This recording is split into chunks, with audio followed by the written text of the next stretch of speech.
Assalamualaikum warahmatullahi wabarakatuh. Alhamdulillahi rabbil alamin, wassalatu wassalamu ala asyrafil anbiya'i wal mursalin wa ala alihi wa sahbihi ajma'in. Subhanaka la ilma lana illa ma 'allamtana innaka antal alimul hakim. Wa la hawla wa la quwwata illa billahil aliyil azim. Rabbi ishrah li sadri wa yassir amri wahlul 'uqdatam min lisani yafqahu qawli. Allahumma 'allimni ma jahiltu wa zakkirni ma nusitu. Amma ba'. Yang dikasihi tuan-tuan imam, tuan-tuan Bilal, tuan-tuan Siak, pengurusi surau, ahli jawatan kuasa surau, para asatizah, para alim ulama, tuan-tuan guru, hadirin hadirat muslimin muslimat yang dikasihi Allah sekalian. Alhamdulillah, syukur kita kepada Allah Subhanahu wa taala. Allah mengizinkan untuk kita sama-sama hadir ke surau ni untuk solat maghrib berjemaah. Seterusnya Allah memberikan sedikit keluangan waktu kepada kita untuk kita sama-sama duduk lepas maghrib, sama-sama kita mendengar ayat-ayat Quran, hadis Nabi sallallahu alaihi wasallam, pesan-pesan para ulama. Moga-moga dengan demikian hati kita ini tunduk kepada perintah Allah Subhanahu wa taala. Moga-moga dengan demikian akhlak, perangai, tingkah laku kita semakin baik, amal ibadat kita semakin sempurna, dan kita menjadi insan yang diradai oleh Allah Subhanahu wa taala. InsyaAllah pada malam ini kita akan sambung pengajian kita di dalam tajuk ilmu al-qiraat. Dan ini merupakan kita punya kuliah yang terakhir lah sebelum bulan Ramadan. Lagi beberapa hari je lagi, 2-3 hari lagi kita nak masuk Ramadan. Bila sebut Ramadan ni bulan Syahrul Quran, bulan di mana Quran itu diturunkan segala-galanya lah lebih. Jadi kita masing-masing lah tanam azam dalam diri kita. Moga-moga Ramadan pada kali ini dapat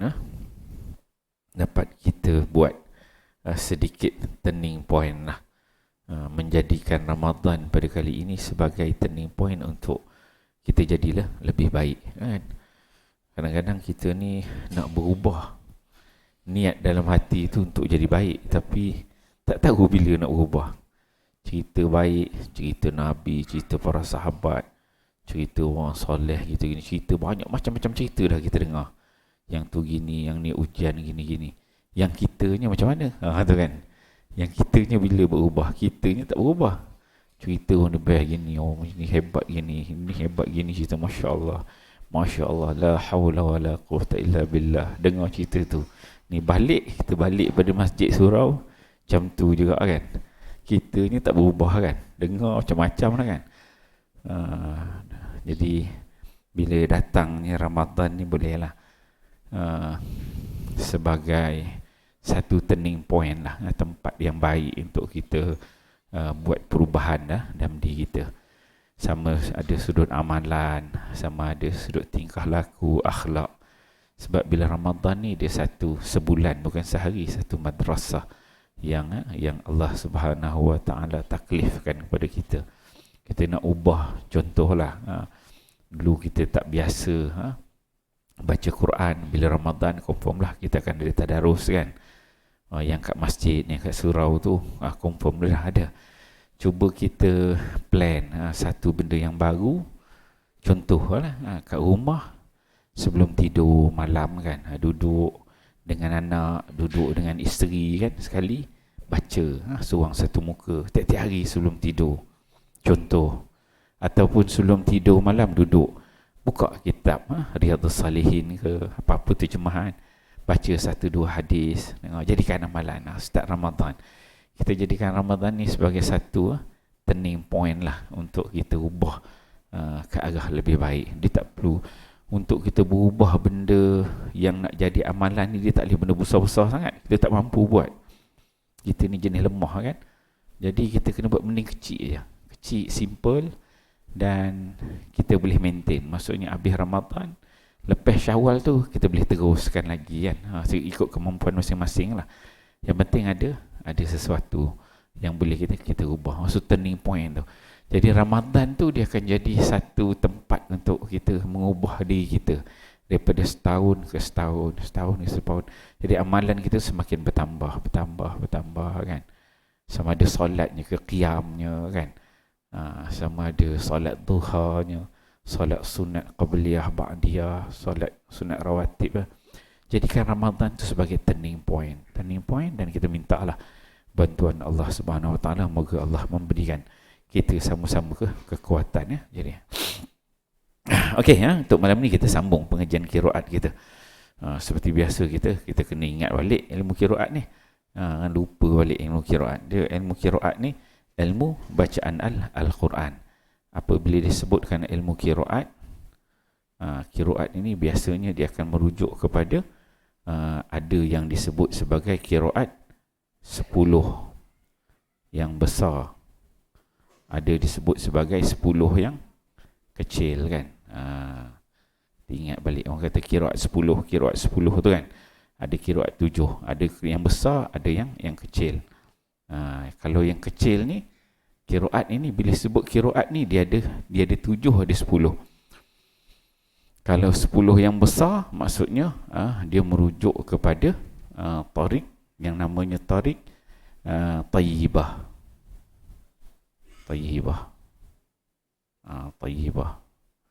Kalau yang kecil ni dia akan pecah kepada 2. Dia ada disebut sebagai 7, qiraat 7. 7 ni dipanggil syatibi. Kalau 3 dia panggil durrah. So 7 campur 3 jadi 10 yang kecil. Ada 10 yang besar. Apa beza dia? Kalau yang kecil ni dari sudut sanad dia, sanad periwayatan. Yang ni sanad dia satu je. Satu, anak murid dia satu, seorang turun kan. Ni sanad lah. Orang ni ambil pada orang ni, orang ini ambil pada orang ini, orang ini ambil pada orang ini, orang ini ambil pada orang ini. Yang dikatakan qiraat 10 yang kecil, ataupun 7 yang kecil, ataupun 3 yang kecil. Okey. Kalau ini dikatakan qiraat 10 yang besar ni, dia sanad dia banyak, dia sudut periwayatan dia. Kalau ini satu, seorang, mungkin sini 2, sini 2, boleh jadi sini 2 lagi, sebenarnya sini boleh 2 lagi. Dia turun kepada orang yang ketiga, sini 3, sini 3, sini 3. Yang ni pun sama juga. Maka dia turun banyak menyebabkan wajah bacaan dia tu jadi banyak qiraat. Qiraat kecil kata, qiraat besar. Dan disebut qiraat ni dia akan ada 10 imam. Yang pertama Imam Nafi'. Yang kedua Imam Ibnu Katsir. Yang ketiga Imam Abu Amru Al-Basri. Yang keempat Imam Ibnu Amir. Yang kelima Imam Asim. Yang keenam Imam Hamzah. Yang ketujuh Imam Al-Kisai. Yang ke-8 Imam Abu Ja'far. Yang ke-9 Imam Ya'qub. Dan yang ke-10 Imam Khalaf Al-Bazzar. 10 orang imam. Setiap satu imam ni, imam qiraat ni, sama ada dia ni merujuk kepada yang kecil ataupun yang besar. Yang kecil ataupun yang besar sama je orang dia. Dan setiap satu imam ni ada 2 periwayat dia. Maksudnya seorang imam ni semua, setiap imam tu ada 2 yang meriwayatkan daripada imam itu. Meriwayatkan bacaan daripada imam dia. Kalau Nafi' ni dia ada 2 orang imam perawi dia. Ada namanya Qalun, ada namanya Warsh. Ibnu Katsir ni 2 orang juga perawi dia, Bazi dan juga Kumbul. Tadi Maghrib tadi saya baca dengan riwayat Al-Bazi. Maghrib tadilah. Okey. Kalau Abu Amru ni dia ada 2 orang perawi dia, As-Susi dengan Ad-Duri. Okey. Ibnu Amir ni ada 2 orang juga periwayat dia, Hisham dan juga Ibnu Zakwan. Yang kelima ni Asim. Asim ni biasa 2 orang periwayat dia, Hafs, ini bacaan kita yang biasalah, Hafs. Dan juga Syu'bah, 2 orang. Yang keenam, Imam Hamzah ni 2 orang riwayat dia, Khalaf dan juga Khalad. Yang ketujuh, Al-Kisai ni 2 orang riwayat dia, Abul Haris dan juga Ad-Duri. Yang ke-8 ini Abu Ja'far, 2 orang juga riwayat dia, Ibnu Wardan dan juga Ibnu Jammas. Yang ke-9 Ya'qub, 2 orang perawi dia, Rauh dan juga Ruwais. Yang ke-10 Khalaf Ashir, Khalaf Bazar, 2 orang perawi dia, Idris dan juga Ishaq. Itulah 10 orang imam. Setiap imam tu ada 2 orang perawi. Ada yang dinama qiraat 10 besar, ada nama 10 kecil. Kalau 10 besar tu merujuk kepada Tayyibah, tarik Tayyibah, jalan lah. Ni macam mazhab Tayyibah. Kalau 10 yang kecil tu dia merujuk kepada Syatibi. Ada merujuk kepada yang 3 namanya Durrah. Ni tarik lah, jalan-jalan dia. Dan beza antara besar dan kecil adalah dari sudut riwayat dia. Dia punya sanad, bentuk bacaan itulah lagi banyak wajah bacaan. Yang ni asas lah apabila kita menyebut bentuk-bentuk bacaan. Okey. Kita pergi kepada slide kita. So kita berakhir pada slide 80 pada 20 hari bulan 2. 20 bulan 2 yang lalu, sebulan yang lalu. Bulan 2 dan bulan 3 ni hari dia sama. Hari ni pun 20 juga, 20 hari bulan 3. Dia sama. Dia masuk hari tu. Untuk bacaan kita dah ambil surah Al-Fatihah. Surah Fatihah tu semua riwayat yang mutawatir kita baca. Yang tadi namanya qiraat 10 besar, 10 kecil, semua kita dah baca. Kemudian kita dah belajar dengan bacaan yang syazah, syarat-syarat bacaan. Kemudian kita pergi kepada tempat-tempat wakaf. Itu kuliah kita yang lalu. Kita bincang tentang wakaf. Jenis-jenis tanda fawasil ni. Cara dia berhenti, cara dia potong kan. Kemudian mushaf berbeza tanda wakaf. Bentuk riwayat saya terangkan minggu lepas dan kita berakhir dekat sini lah. Slide ini dia membicarakan tentang tempat wakaf. Ada yang wakaf pada ghairil maghdubi alaihim siratal ladzina an'amta alaihim. Alaihim yang pertama ni, ada yang berhenti kan dekat situ. Dan juga ada yang tak kira bismillahirrahmanirrahim. Itu kuliah kita yang lalu. Okey, kita masuk yang ni dia tunjukkan pada surah Al-Fatihah. Sambungnya. So kalau surah Al-Fatihah dalam ilmu fawasil, maksudnya ilmu mengira tempat-tempat wakaf ni, yang disebut bismillahirrahmanirrahim, ayat yang pertama ni. Ini ayat yang pertama. Oh, besar pen dia. Ayat yang pertama ni hanya yang maki je. Maki dan juga kufi. Ini kita punya imam lah kita, Imam Syafi'i. Imam Syafi'i dia orang Mekah. So dia berhenti dekat bismillahirrahmanirrahim. Dan juga orang Kufah ni bacaan Quran kita. Yang kita baca dia memang bacaan Quran Kufi. Tanda wakaf tu diikut ulama-ulama sebelah Kufah. Sebab itu kita akan tengok pada bismillahirrahmanirrahim ada nombor 1 kan. Kalau selain itu, kalau ulama dekat Madinah, ulama dekat Basrah, ulama kat Syam, dia orang ni akan tanda wakaf dia siratal ladzina an'amta alaihim, kat situ nombor 6. Alright. Okey, habis. Itu maksudnya Ra'sul ayah, dekat wakaf ujung-ujung ayat. Okey. So, saya tak ni budak besar tu. Okey. Dan dalam tanda-tanda wakaf ini, dia adalah ulama-ulama dia. Ada nama ulama dia Al-Makki yang saya sebutkan ni.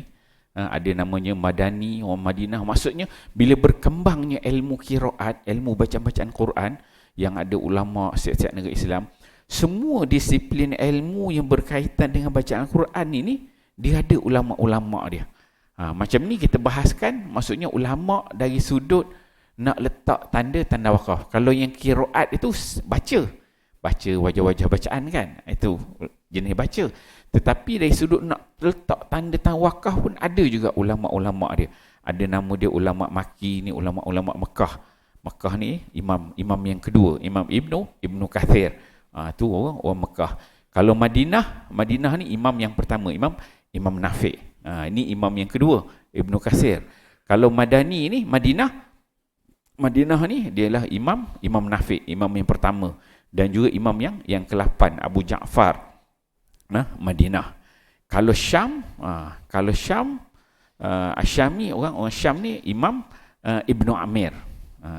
Abdullah bin Amir, imam yang keempat. Kufi, Basri, kalau Basrah Imam Abu Amru Al-Basri, imam yang ketiga. Kalau Kufah ni dia ada 3. Imam yang kelima, ke-6, ke-7 daripada Kufah. Tu. Adalah nama-nama. Ini dari sudut pengiraan tanda-tanda wakaf, jenis dia. Okey, habis tentang wakaf dekat ujung ayat. Sekarang ni kita nak belajar pula, malam ni kita akan nak masuk jenis wakaf dekat tengah ayat. Masih surah Fatihah lagi. Kita tak habis surah Fatihah. Kita nak bincangkan wakaf dekat tengah ayat. Wakaf tengah ayat. Tengah-tengah perkataan-perkataan dalam ayat tu. Macam mana cara wakaf sebenarnya? Boleh tak kita baca Bismillahirrahmanirrahim? Contohnya Bismillah, wakaf kat situ.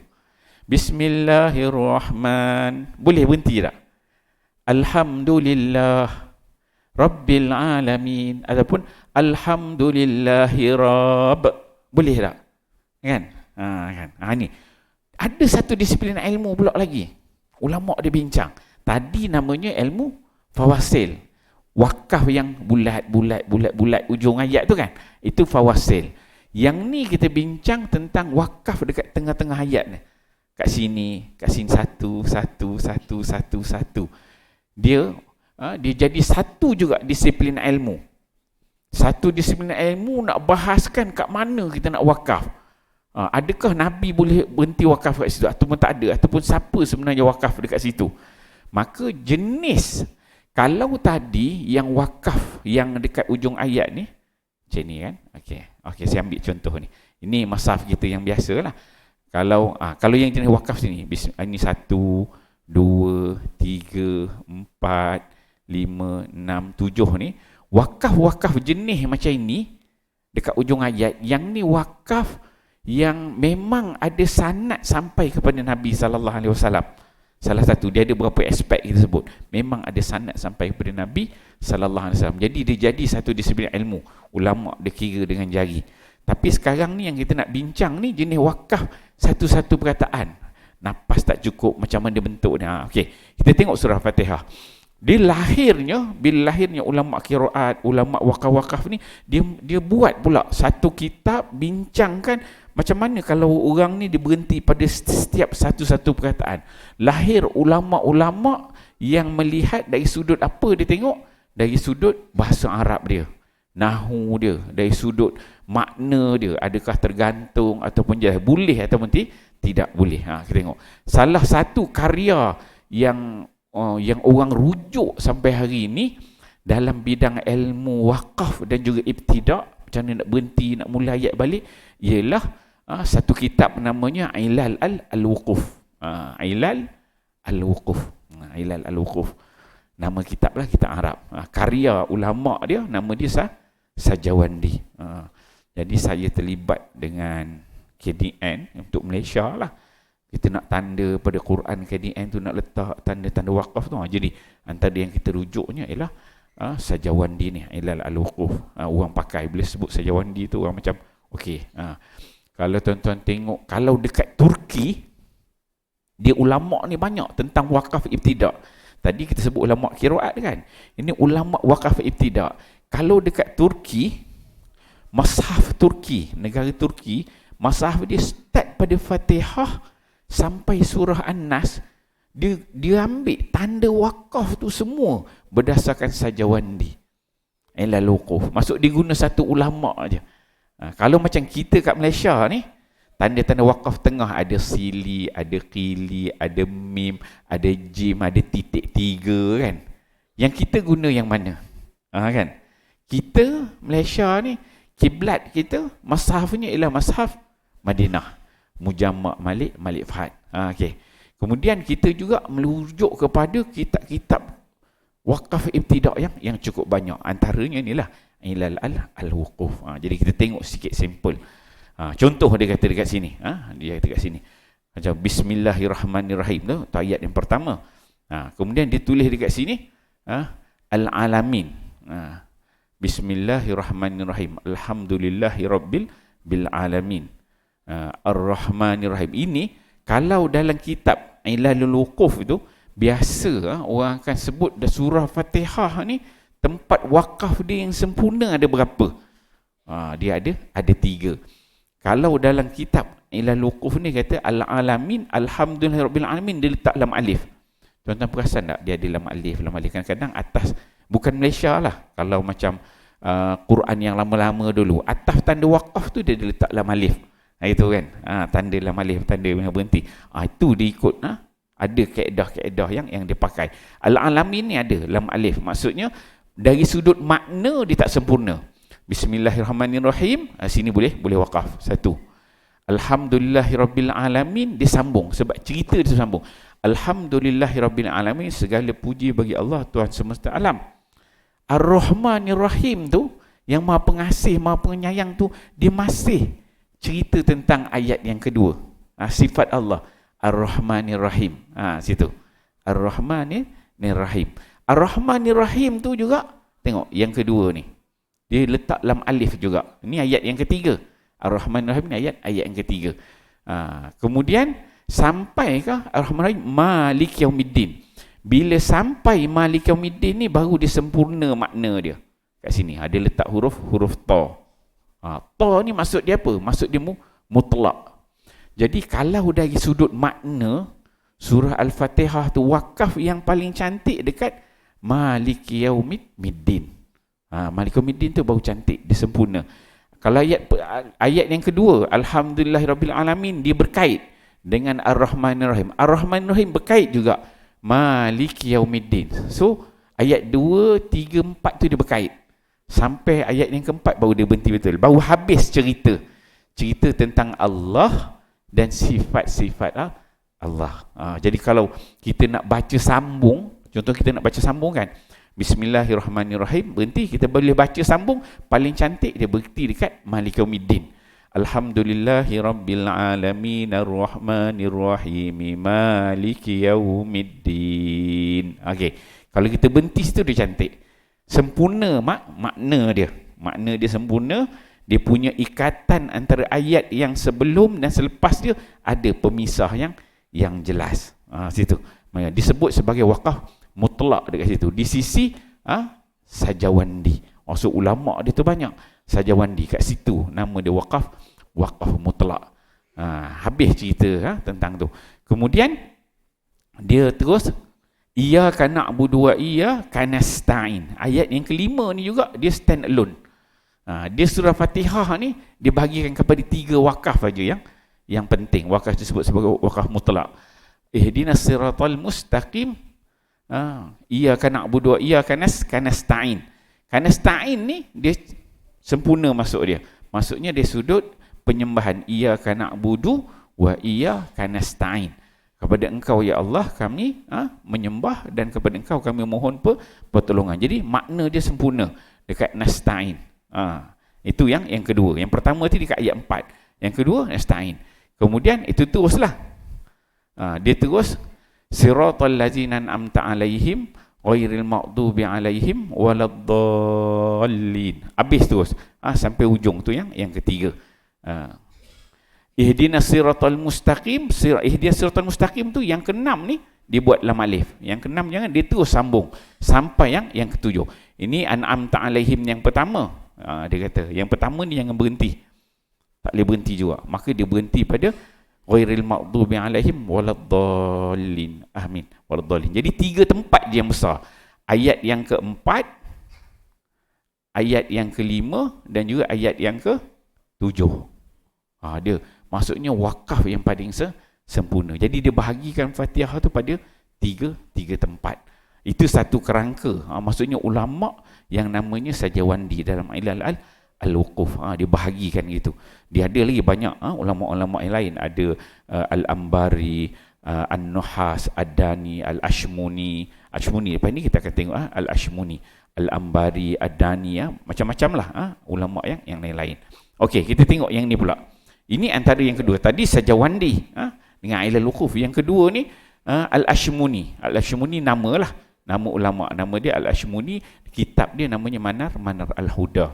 Yang ni juga menjadi rujukan utama kalau kita nak tengok berhenti wakaf pada setiap perkataan itu. Dia akan pecahkan. Dia sebut dekat sini yang jaiz. Dia kata, saya tak terjemah ni bahasa Melayu, dia bahasa Arab ni. Yang dikatakan wakaf yang harus. Wakaf yang harus. Dia kata sini, Alhamdulillah. Ni. Contohnya, kalau tuan-tuan nak baca, Alhamdulillahi Rabbil Alamin. Dia boleh berhenti. Dia kata wakaf jaiz, Alhamdulillah. Boleh, nama dia jaiz dekat situ. Kalau orang tanya kitab mana, kita boleh kata kitab Al-Ashmuni. Adalah dia punya sumber rujukan dia. Alhamdulillah Rabbil Alamin. Al-Alamin, ni satu. Ni dua. Ar-Rahman jangan berhenti. Tak boleh. Dia berhenti dekat Ar-Rahim. Ar-Rahim ni juga harus. Ni yang ketiga. Iyyaka na'bud boleh berhenti. Iyyaka na'bud wa iyyaka nasta'in. Itu yang keempat. Apa hukum dia? Iyyaka na'bud tu.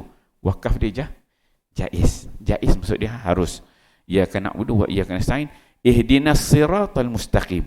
Mustaqim yang kelima. Okey. Siratal ladzina an'amta alaihim. Alaihim yang pertama ni wakaf yang keenam. Harus juga jaiz hukum dia. Kemudian dia kata lakinnahu rasul ayah wa inna majazal waqfu 'alaiha 'ala wajhi tasamuh.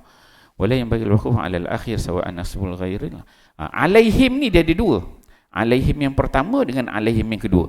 Dia sebut sini alaihim yang kedua tu tak boleh berhenti. Dia kata wala yang bagi waqaf 'ala al-akhir. Alaihim yang kedua tu yang berhenti. Siratal ladzina an'amta 'alaihim ghairil maghdubi 'alaihim. Jangan berhenti yang kedua. Yang kedua tu tidak sempurna. Dia tak jadi jaiz dekat situ. Sebab dia terkait dengan sebelum dengan selepas dia. Okey. Kemudian dia sebutkan dekat sini. Ini maksudnya tempat-tempat, ada 6 tempat yang nama wakafnya wakaf harus, wakaf jaiz. Kemudian ada 13 tempat. 13 tempat nama wakafnya ialah wakaf qabih. Qabih ni wakaf buruk. Dalam surah Fatihah aja 13 tempat. Apa yang pertama? Jangan berhenti alhamd kan? Alhamd lillahi rabbil alamin. Tak boleh. Itu wakaf yang qabih, wakaf yang buruk. Satu. Kemudian yang kedua, Malik Yaumiddin. Jangan berhenti Malik Yaumiddin. Kita tak buat pun sebenarnya. Kita tak buat pun wakaf macam tu kan. Tapi bila ulama dia bahas, dia bagi tahu, kalau kamu berhenti kat Malik tu boleh ke tak boleh? Tak, itu dia kata wakaf yang qabih, yang kedua. Sebab tak atas ni tadi jenis yang jaiz. Yang bawah ni jenis yang qabih. Qabih jenis yang buruk, ni yang kedua. Kemudian Malik Yaumiddin. Warab Ar-Rahman Rahim Malik Yaumiddin. Iyyaka na'budu wa iyyaka nasta'in. Rabb. Alhamdulillahi Rabb. Rabb tu dia tergantung. Ini juga yang disebut sebagai yang buruk. Yaum. Maliki yaum, kan? Maliki yaum. Yaum pun tak boleh berhenti. Ini wakaf yang buruk. Kemudian iyyaka na'budu wa iyyaka nasta'in. Iya ada dua dalam surah Fatihah. Sama ada iya yang pertama ataupun iya yang kedua. Ini jenis wakaf yang qabih nama dia. Iyyak na'budu wa iyyak nasta'in. Tak boleh berhenti. Iyyak tu.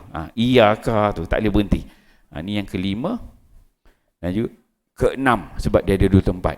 Kemudian ihdinas siratal mustaqim kan.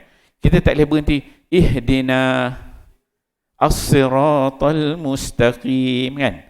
Ihdina, kita tak buat pun berhenti gitu. Tapi kalau ada yang berhenti itu, nama dia wakaf Wakaf qabih. Ini yang ketujuh. Kemudian perkataan sirat pula.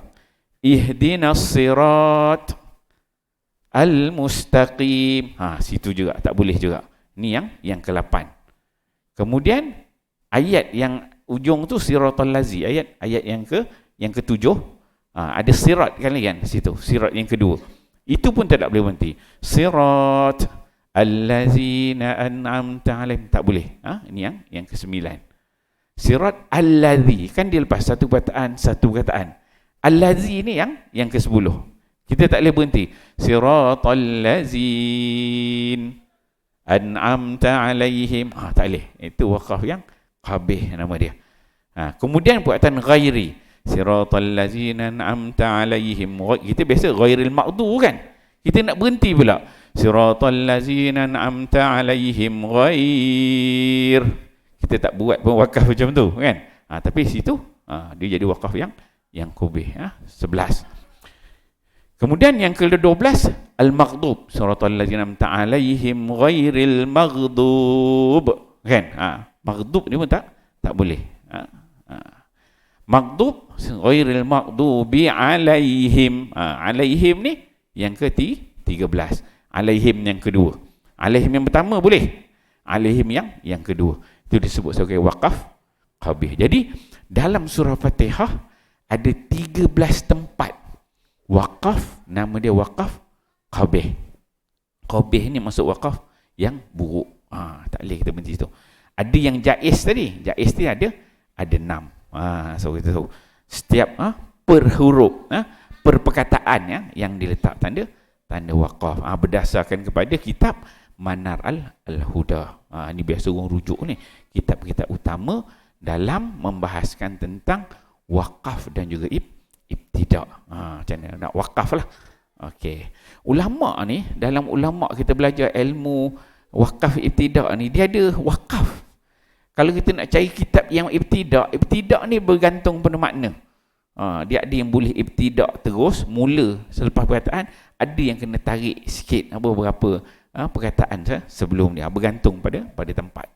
Okey, kita tengok sikit apa ni dikatakan takrif wakaf dan ibtidak. Yang ni garis panduan ni ada dalam mushaf kita kat Malaysia, yang Kementerian Dalam Negeri kata. Makna wakaf dari sudut bahasa ialah menahan. Wakaf itu menahan. Manakala dari sudut istilah pula ialah menghentikan suara pada kalimah sekadar kebiasaan bernapas dengan niat untuk meneruskan lagi bacaan. Ni kita garis bawahkan. Perkataan dengan niat untuk meneruskan lagi bacaan. Katakan wakaf. Wakaf dia tahan dari sudut istilah, kita berhentikan suara pada kalimah tertentu sekadar kebiasaan napas biasa dengan niat untuk meneruskan lagi bacaan. Tu umum gitu. Boleh jadi wakaf itu macam pada yang dekat bulat tu, contohnya ihdinas siratal mustaqim. Kita nak sambung kan? Siratal lazi, ihdinas siratal mustaqim. Kan dia tarik nafas sikit kan? Tu maksudnya itu bernapas yang biasa. Kan? Maksudnya diketahui ada tanda dia berhenti. Dia bukan tak bunyi lah. Contohnya ihdinas siratal mustaqim, siratal lazi, dia jadi macam saktah pula. Tak boleh. Dia kena macam nampak betul dia berhenti. Itu. Kemudian dia kata dengan niat untuk meneruskan bacaan. Memang dia nak sambung bacaan. Siratal lazina an'amta alaihim. Berhenti situ wakaf. Wakaf itu apa? Dia nak sambung lagi. Ghairil maghdu, bukannya siratal lazina an'amta alaihim. Allahu akbar. Tu nak berhenti betul tak? Yang berhenti terus tu, itu namanya bukan wakaf. Itu namanya ialah qat'u. Dia beza.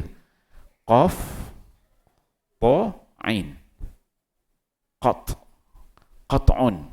Qata' ni dipotong. Qata'. Qata'. Dia bukan berhenti, bukan wakaf nama dia.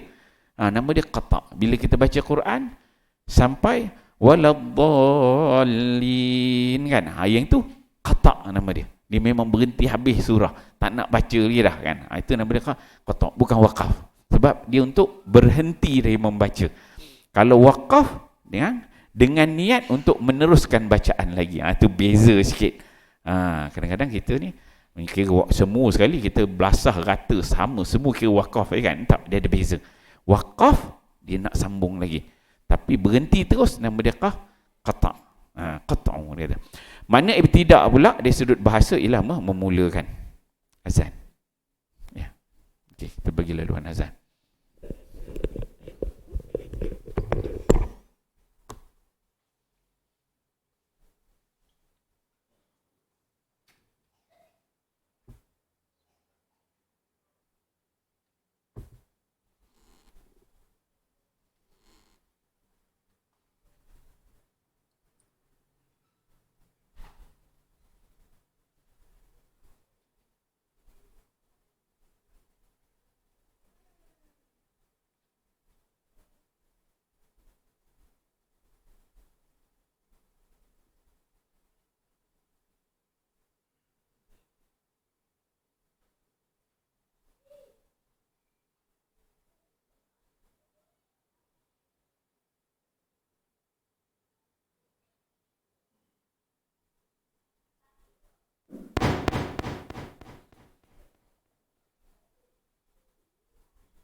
Muslimin muslimat hadirin hadirat ni kasih sekalian ya. Kita ambilkan sikit lagi ni tentang wakaf dan ibtidak. Kemudian kalau ibtidak pula, makna ibtidak dari sudut bahasa ialah memulakan. Bila kita dah wakaf, kita nak ibtidak lah. Ibtidak maksudnya kita nak mulakan bacaan selepas itu. Wakaf berhenti. Ibtidak nak mulakan bacaan lepas itu. Kata, manakala dari sudut istilah pula ialah memulakan bacaan pada kalimah tertentu selepas memberhentikan bacaan. Selepas dia berhentikan bacaan, kita nak mula balik baca, nama dia ibtidak. Dia wakaf partner dia ibtidak kata. Prinsip asas para ulama, bagaimana prinsip yang ditentukan oleh ulama dalam menentukan wakaf dan juga ibtidak. Nak berhenti, nak mula, bagaimana? Apa prinsip dia? Yang pertama, wakaf ialah memutuskan bacaan dengan kadar biasa bernapas dengan niat meneruskan bacaan ketika itu juga. Macam tadilah dia kata, takrif wakaf tadi. Memutuskan bacaan dengan kadar biasa bernapas. Bismillahirrahmanirrahim. Alhamdulillahirabbil alamin. Ar-Rahman. Kan tengah-tengah ada kan ada napas. Itu dia katakan napas yang biasa. Jangan kita baca Bismillahirrahmanirrahim. Alhamdulillahirabbil alamin. Ar-Rahmanirrahim. Malik. Tak, itu dia jadi saktah. Dia jadi saktah. Wajah saktah. Wajah saktah ni tak ada antara dua ayat. Kan? Kalau kita nak berhenti, kalau baca wasal terus. Bismillahirrahmanirrahim. Alhamdulillahirabbil alamin. Ar-Rahmanirrahim.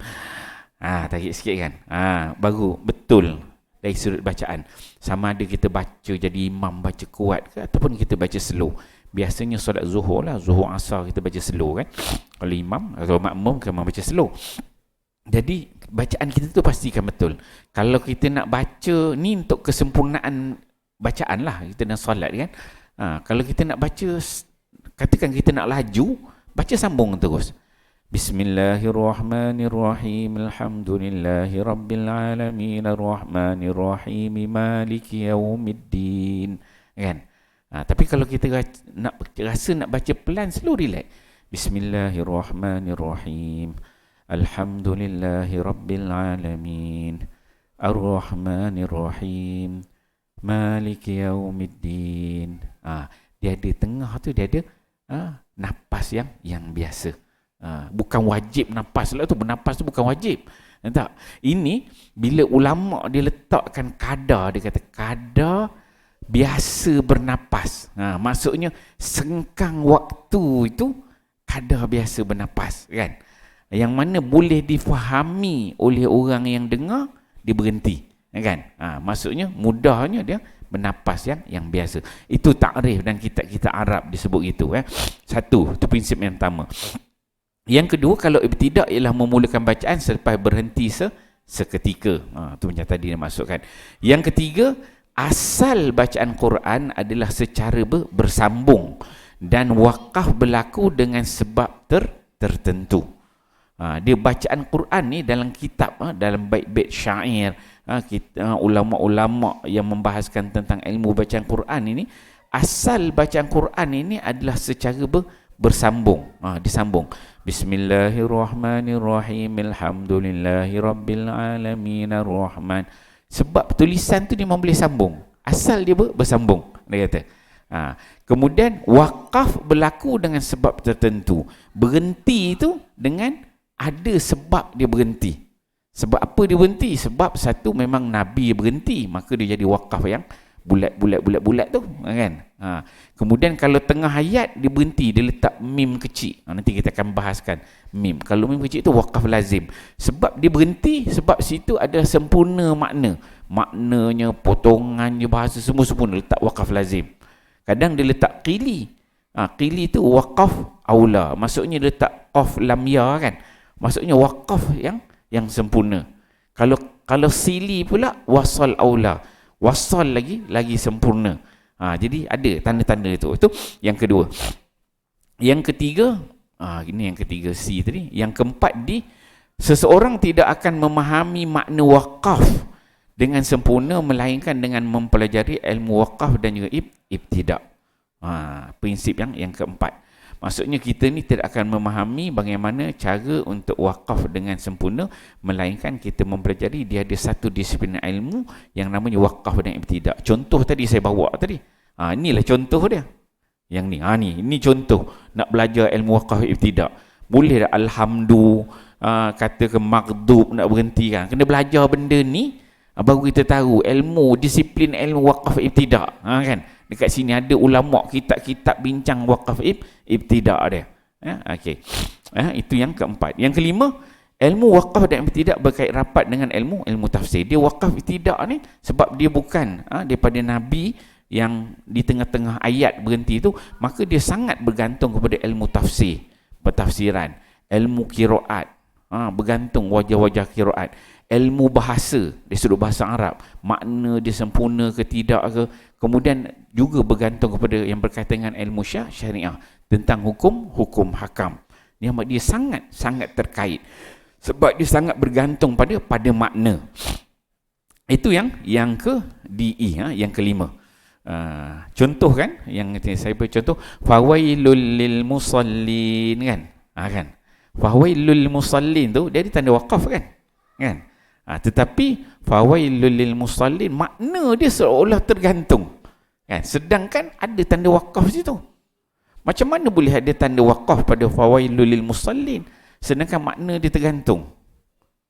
Kan kita biasa baca fawailul lil musallin allazina hum an salatihim kan. Kalau orang belajar tajwid dia akan situ dia tu sambung. Dari sudut ilmu bacaan, ilmu fawasil yang saya dah bincang tadi, memang sahabat ulama ambil bacaan pada Nabi tu berhenti kat situ. Tadi kita ada namanya ulama Maki, Basri, Kufi, semua ulama tak ada khilaf. Fawailil musallin memang ada tanda wakaf situ. Itu dari sudut ilmu fawasil. Memang kena berhenti situ. Adalah hujah-hujah ulama dia. Tapi maksudnya yang dibaca, mereka ambil sanad. Wakaf yang ada bulat-bulat tu, dia wakaf sunnah. Wakaf sunnah. Nabi mau wakaf kat situ. Cuma bila ulama wakaf dan ibtidak ni bahas balik. Dia bahas balik, fawailil musallin kalau berhenti sini. Makna macam tergantung. Kan? Jadi dia sambung. Itu ulama bahas. Dari sudut yang sunnahnya itu, wakaf tu ada perbahasan dia di situ. Itu yang kelima. Yang keenam dia kata ilmu wakaf adalah tauqifi ijtihadi. Ilmu jenis wakaf berhenti ni dia tauqifi ijtihadi. Dia melibatkan ijtihad para ulama. Ijtihad para ulama, iaitu ulama bersepakat dalam menentukan kaedah wakaf tetapi berbeza dalam menentukan tempat wakaf. Mereka sepakat kata dalam menentukan cara wakaf tu sepakat, tetapi tempat berbeza. Berbeza dalam menentukan tempat wakaf. Sebab itu kalau kita tengok Quran yang lama-lama tu, dia ada yang ni tulis macam Mujamma' Malik Fahad pun dia dah ada 3 version dah dia keluar. Dulu dia letak qili, sekarang ni keluar yang baru dia letak sili pula. Dulu ada lam alif, sekarang dah tak ada lam alif. Tuan-tuan beri Quran baru. Dulu ada 63 tempat lam alif dalam Quran tu. Dan satu Quran ada 63 tempat. Sekarang ni semua lam alif dia buang. Kan? Tanda-tanda tu dia buang. Sebab benda tu apa? Itu yang dia katakan sebagai tauqifi ijtihadi. Ulama-ulama dia ijtihad, mengatakan bersetuju ada tanda wakaf, tapi tempatnya itu dia merupakan ijtihad para ulama berbeza. Itu yang keenam. Yang ketujuh dikatakan sini, prinsip yang ketujuh, tidak ada dalam Al-Quran yang dinamakan sebagai wakaf wajib ataupun wakaf yang haram. Tak ada namanya wakaf. Ada tempat kita kena wajib berhenti, tak ada nama dia wakaf. Wakaf wajib ni tak ada. Ataupun tak ada juga nama dia wakaf haram. Tetapi wakaf itu merujuk kepada makna yang sempurna dan bahasa yang betul. Dia merujuk kepada makna yang sempurna dan juga bahasa yang betul. Ini ada 7 prinsip asas bagaimana nak menentukan wakaf dan juga ibtidak itu. Okey. So kita berhenti kat situ, nanti lepas raya kita sambunglah dia ada prinsip dia yang seterusnya, ada kategori wakaf ikhtiyari, itirari, intizari. Ini semua wakaf tam, wakaf kafi, wakaf hasan, wakaf qabih. Banyak lagi boleh kita bahaskan insya-Allah pada kuliah-kuliah yang akan datang lepas raya lah insya-Allah. Auzubillahi minasyaitanir rajim. Bismillahirrahmanirrahim. Alhamdulillahirabbil alamin wassalatu wassalamu ala asyrafil anbiya'i wal mursalin wa ala alihi washabbihi ajmain. Allahumma ja'al jama'ana hadza jama'an marhuma wa tafarruqna min ba'dihi tafarruqan ma'suma wa la taj'al illahumma fina wa la ma'ana wa la may yattabi'una syaqiyan wa la matrura wa la mahruma برحمتك يا أرحم الراحمين. ربنا آتنا في الدنيا حسنة وفي الآخرة حسنة وقنا عذاب النار. وصلى الله على سيدنا محمد وعلى آله وصحبه وسلم والحمد لله رب العالمين. السلام عليكم ورحمة الله وبركاته.